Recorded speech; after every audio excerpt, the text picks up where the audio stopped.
Hello guys! Welcome. Collective reading tayo ngayon. So, tingnan natin kung kanino tong mapipick up nating energy. Be open-minded po, hindi po halos lahat makaresonate. Thank you nga po pala sa mga nagsusubscribe, sa mga bumabalik. Maraming pong salamat. Start na tayo. So, kanino naman tong energy yung mapipick up natin?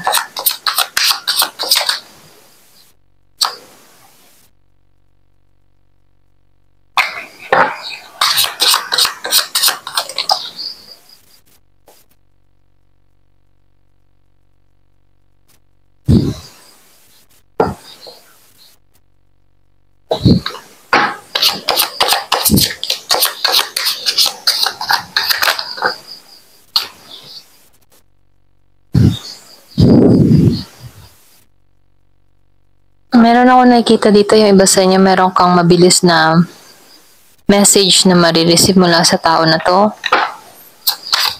Kasi itong tao na to, siya yung tipo ng tao na pakiramdam niya merong kulang sa kanyang buhay, merong nawawala o merong parte na gusto niyang matagpuan. At ikaw yung dito, no? So, nakikitaan ko dito na itong tao na to, habang nasa separation period kayo, yung iba sa inyo nasa separation period, nakikitaan ko dito na mas lalo kang namimiss ng tao na to. Kasi dito, no, nagre-reflect pa rin sa kanya yung mga alaala ng nakaraan. Nakikitaan ko dito na meron tong gustong ibigay sa'yo. Ito lang nakikita ko. Meron siyang bagay na gustong ibigay sa'yo na hanggang ngayon hindi pa rin niya to na iaabot sa'yo. Yung iba ha, hindi halos lahat. Siya yung tipo ng tao na mahilig tong magbigay ng material, lalo na kung may kasalanan siya sa tao. Yun yung kanyang pangumbinsi or yun yung kanyang peace offering, ano. So, lumalabas din dito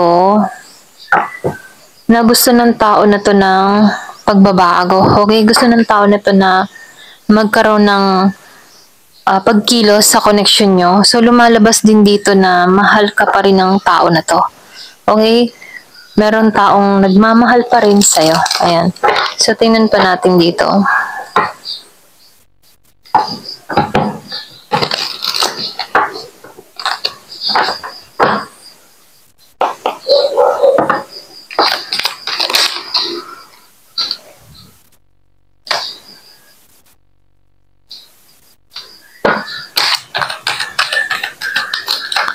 Yung iba sa inyo, meron ditong Aquarius. Meron akong nakikitang distance. Merong humihiling. Kumbaga, meron nagmamanifest dito. Yung iba. Nakikitaan ko rin dito na meron tong gustong mangyari. Meron akong nakikita na yung iba sa inyo, merong tagumpay na nagaganap sa'yo. Okay? Nakikitaan ko rin dito sa nakaraan.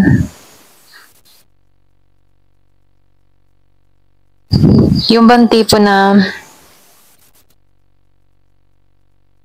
yung ipon, meron ditong ipon na unti-unting nakuha. Doon sa iba, yung bang meron kang pera na kung saan itong tao mo merong nakuha sa'yo. Okay? Meron ditong nakuha or pwede rin sabihin na merong ginamit na hindi siya matagumpay dito pagdating sa pera dahil yung ipon niya dito nakuha lahat. Okay? Dahil sa kanyang babae o lalaki. Okay, ito lang nakikita ko. Meron ditong naubusan ng pera. So, lumalabas din dito yung iba sa inyo, meron kang tao dito na may kahiligan. Kaya ito yung dahilan kung bakit naubos yung kanyang kaperahan dito.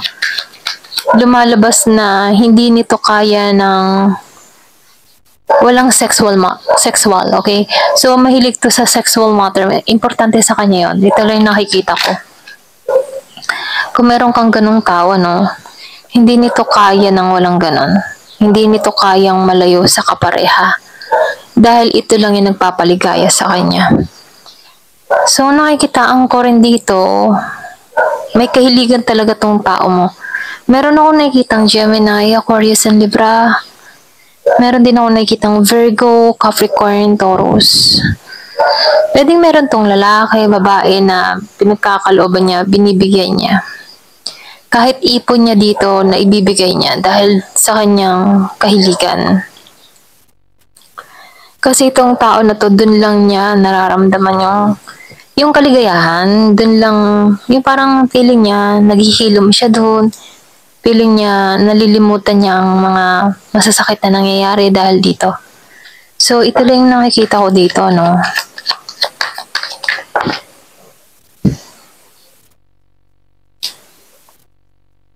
So, nakikitaan ko dito sa tao mo, kung meron kang person na ganito, no. Meron tong kausap na nagbibigay sa kanya ng kaginhawahan dito. Okay, ito lang nakikita ko. So, nakikitaan ko rin dito na mabilis yung conversation nila dito, mabilis ang usap, maganda yung kanilang talakayan, kung ano man yung topic nila, ito yung nagpapa-interest sa taong ito. So, nakikitaan ko rin dito, no, meron akong nakikitang action, movement, or pwede rin pagkilos. Meron akong nakikita dito gusto ng renewal, pagbabago sa'yo. So, nasa sa iyo kung tatanggapin mo to. Kasi meron ditong mabilis na magme-message. So, nakikitaan ko rin dito, merong Aries, Leo, Sagittarius. Kasi dito, no, kaya to tatawag sa'yo. Nagre-reflect sa kanya yung mga memories ng nangyayari sa inyo dati before. Okay, ito lang nakikita ko. So, kaya lang meron kang tao ditong merong kahiligan, ano. Kaya pwedeng ito yung dahilan kung bakit nagkaroon kayo ng conflict dito. Away dito. So, lumalabas dito na meron kang hinihiling na pagbabago mula sa tao na to, okay? Or pwede rin hiniling mo rin tong tao na to.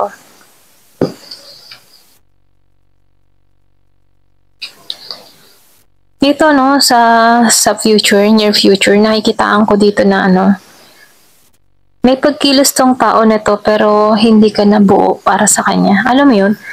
Yung parang hindi ka nabuo yung pagmamahal, wala ka ng kilig na nararamdaman sa tao na to, pwedeng diring-diri ka, okay? Ganun yung nakikita ko sa'yo. So, wala ka ng kaya pang ibigay dito. Ayaw mo na tong ayusin. Itong tao mo kasi dito, nakikita ko dito, gusto niyang tumungo sa'yo. Gusto niyang maging okay ang lahat. Kaya lang dito, naka-recover ka na. Lumalabas dito, no, naka-recover ka na dito. Okay ka na dito. May magme-message sa'yo ng mabilis. Pero nakikitaan ko dito, ang nawala dito sa tao mo ay ikaw. Okay? Dito sa missing piece na nawawala, ikaw yun. At ito yung gusto niyang mangyari, ano? Yung lumapit at kumilos sa'yo dito. So, nakikitaan ko rin dito, meron kasing kahiligan tong tao mo kaya inalisan mo to, okay? Pwedeng meron kang natuklasan sa kanya dito, kaya hindi ka naging matagumpay dito. Nawalan din yung spark mo sa tao na to, or passion, init, nawalan ka ng ganon. So, nahihitaan ko dito, no, yung iba sa inyo, ayaw mo tong buksan ng pinto, ayaw mo tong pagtuunan, ayaw mo tong yung sumugal. Kasi alam mo itong tao na to ay hindi tapat. Kaya dito, ayaw mo ng pagbabago dito, ayaw mo ng renewal. Yung ba sa inyo na nagsasama kayo, stress ka. Ito rin nakikita ko, stress ka, marami kang isipin, hindi ka malaya, hindi ka malaya dito.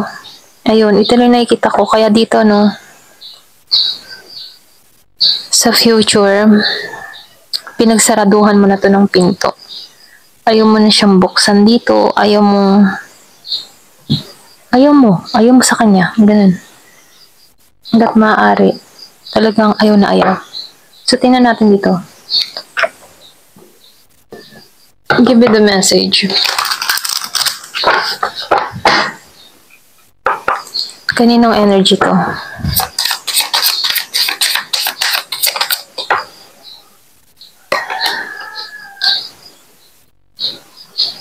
Nakikitaan ko dito,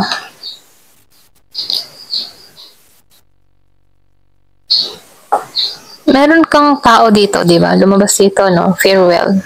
Leave behind. Iniwan mo na to.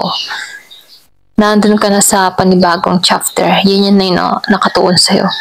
Closure na. So, lumalabas dito, no? Kasi nagikang malaya. Ito lang nakikita ko. Nagikang malaya. Walang nagbabawal sa'yo. So, nakikita ko dito nagagawa mo lahat ng gusto mo. Nakakapag-adventure ka. Nakaka-explore ka.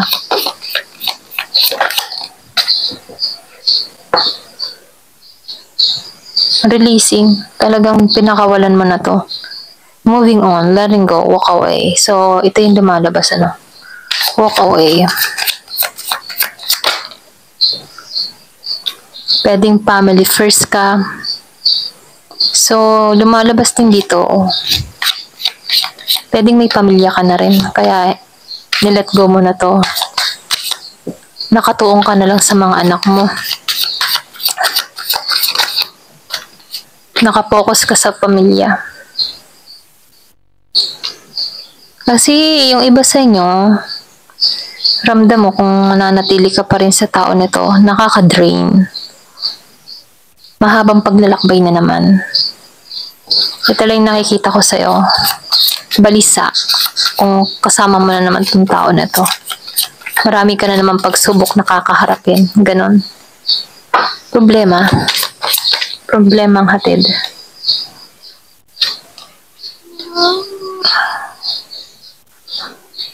Marami tong mystery itong tao mo, no? Marami tong secret. Ito rin lumalabas dito, no? Marami siyang secret, marami siyang nilihim na kung saan, ano, hanggang ngayon hindi mo pa rin alam kung ano yung totoo sa kanya. So, nakikitaan ko dito na marami tong tinago sa'yo. Misteryo pati, napaka-misteryo ng tao nito. Oo, yung iba sa inyo merong secret at meron na parating sa'yo or pwede rin merong tao na nagkaka-interest sa'yo. Yung iba sa inyo, no, merong sikreto na may gusto sa'yo, okay? So, pwede yung iba sa inyo, napapansin mo na to, ramdam mo merong naaligid-aligid sa'yo. So, meron nagkaka-crush, lihim na nagkaka-crush sa'yo. Pwede yung iba, wala kang idea kung sino to. So, lumalabas dito. May natatakot. So, meron ditong caution. So, yung sinasabi dito, kung natatakot ka, magmahal, letting go, releasing, nakalagay dito, no? Lumalabas dito, let go mo na to, moving on, walking away. Pwedeng ito na yung start na ginagawa mo sa sarili mo. Tinutulungan mo yung sarili mong i-release tong mga nararanasan mo dito. So, kung ikaw naman dito ay natatakot, ano, ito na yung time para makawalan mo yung takot na nararamdaman mo. Kasi ito yung dahilan kung bakit na-stuck ka, kung bakit ayaw mong sumubok ng bago dahil sa takot na nararamdaman mo. So, sinasabihan ka dito, ito na yung time para bigyan mo, open mo yung puso mo, okay? Kasi meron akong nakitang bago dito. Merong bago na pwedeng gustong pumasok sa buhay mo. Kaya lang hindi makapasok kasi dito, yung iba sa inyo, nananatili yung sakit pa rin sa nakaraan, okay? Ayan, ito na yung nakikita ko. Thank you for watching. Love and peace.